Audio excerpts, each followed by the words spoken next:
People online are now debating the idea of boycotting Asian-owned businesses, with some arguing it's about justice and economic pressure, while others say it only creates division and ignores the real history behind why many of these businesses exist in the first place.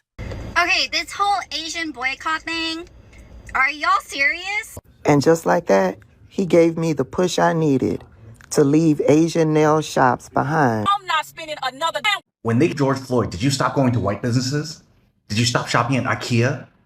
Did you stop eating Haagen-Dazs? Understand the people that are racist towards Asians, yet they go out, they eat pho, they drink matcha, they visit our countries. Watching so many Asian Americans show their entire anti-Black backside in videos and comment sections regarding the acquittal of Rick Chow and the call to boycott Asian businesses, and now the cross burning in Chicago. I love when the Black community says, let's boycott Asian businesses. Please do. We'll get rid of the Chinese takeout, the dry cleaners, the laundromats.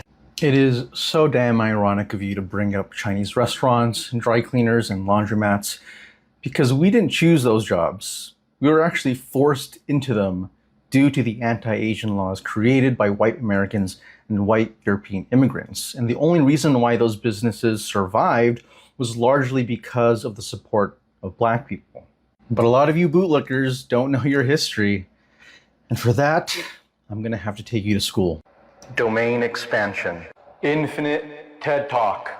What's up, everyone? My name is Rainier, and this is the true history of boycotting Asian businesses. You see, before Chinese restaurants and gas stations and beauty supply stores, the first Chinese migrants were actually in America in the 1800s during the California Gold Rush, and then to build the Transcontinental Railroad across the West Coast. But when the gold ran out and the final train tracks were laid, the American economy fell into a depression, and poor white Americans and European immigrants started to feel threatened by Chinese labor.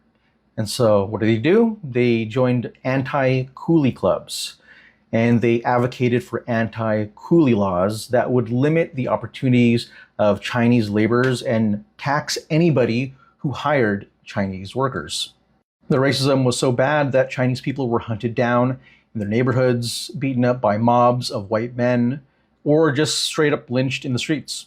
This violence is a big reason why Chinatowns were created in the first place. They are ghettos. They are safe spaces where Chinese people could set up shop and live together.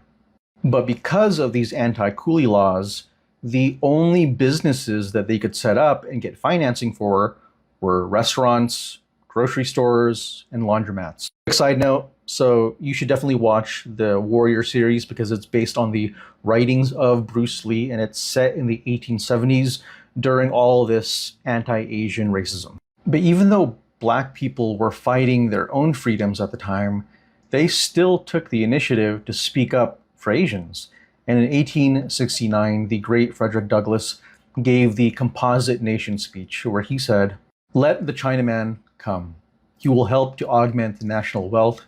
He will help to develop our boundless resources. He will help to pay off our national debt. He will help to lighten the burden of our national taxation. He will give us the benefit of his skill as a manufacturer and as a tiller of the soil in which he is unsurpassed." Then in 1871 in Los Angeles, a mob of 500 white men robbed Chinese businesses and killed 19 Chinese immigrants. Hatred was so commonplace that companies would release advertisements to sell their laundry products using anti-Chinese racism. And then decades later, when the Hoover Company needed to sell washing machines, they published this ad over here depicting Chinese laundromat workers being displaced by automation.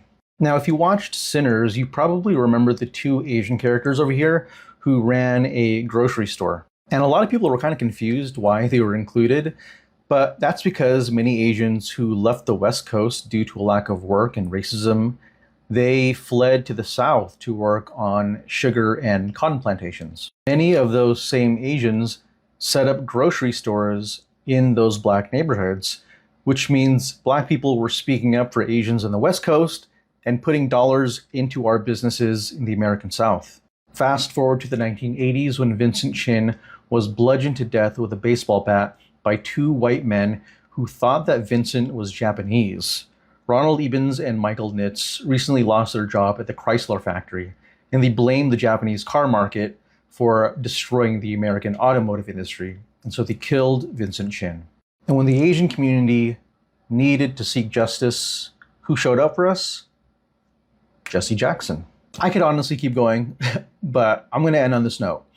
If you know the Disney movie, The Jungle Book, then you know the author of the original book, Rudyard Kipling. But what you might not know is that Rudyard also infamously created the poem, The White Man's Burden, which symbolizes the pain and the struggle of being a white man who is responsible for carrying African, Asian, Latino, and indigenous people out of the jungles of barbarism into the promised land of civilization. But for a lot of you bootlickers, you seem to think that just because you're in another basket that you're better than black folks, even though we've worked on the same plantations and we've been lynched by the same angry mobs. You're trying so hard to get invited to the picnic, even though history has proven that we'll never truly be accepted by them.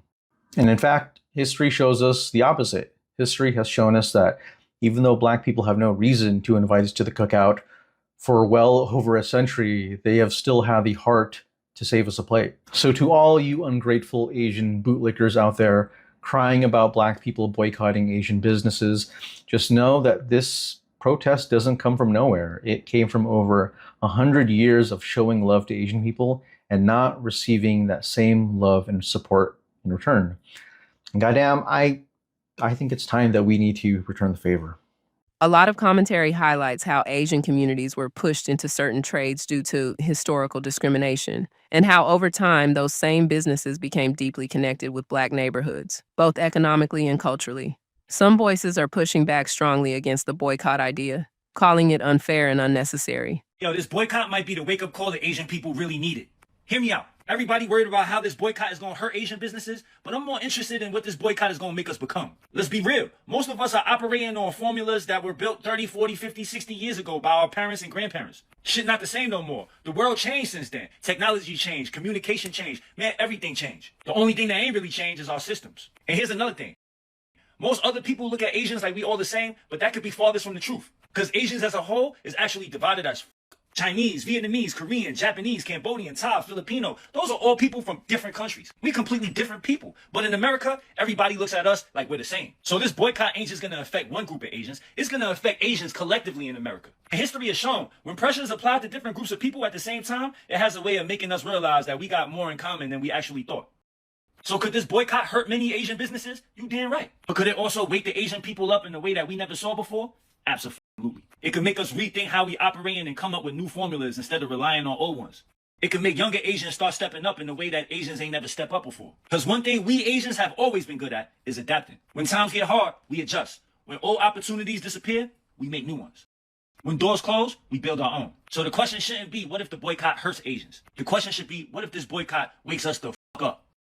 While others insist it's a form of accountability and economic self-protection, the conversation is getting louder on social media, with emotions running high on both sides and people clashing over history, respect, and modern-day responsibility.